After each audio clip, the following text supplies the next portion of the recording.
มาได้ทุกคนกินมะขาม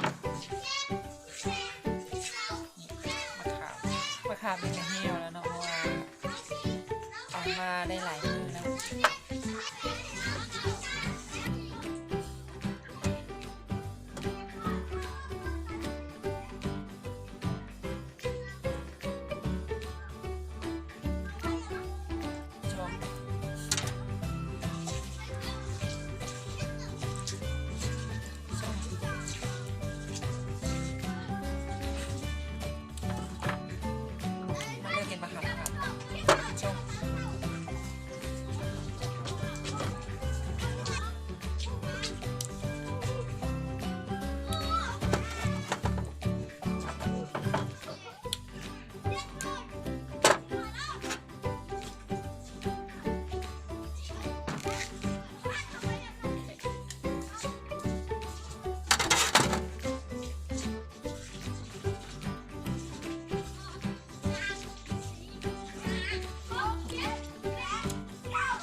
จะซีเห็ดคลิปอย่างคลิป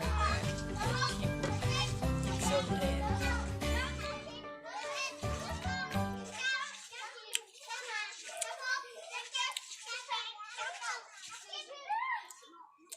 สมผักสมแนว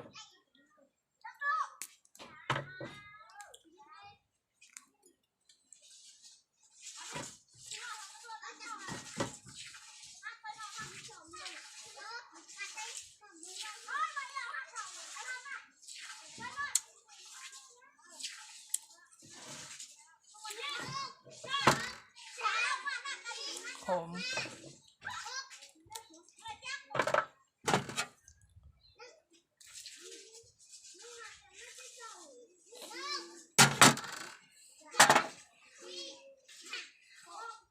นี่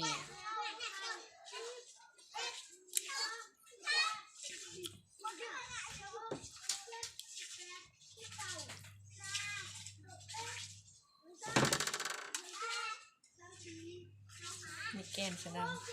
แกนมะขาม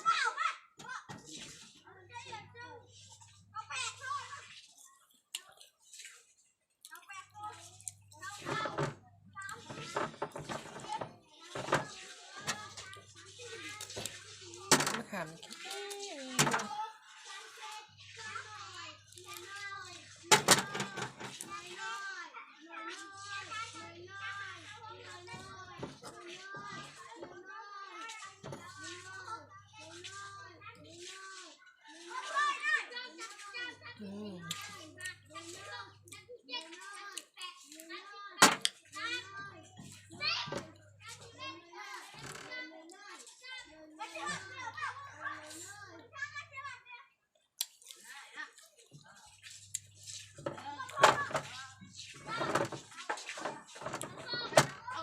อีกคำหนึ่ง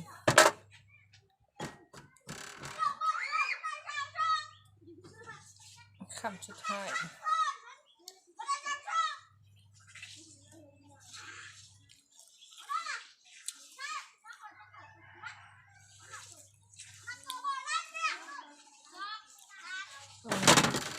ชมอ๋อ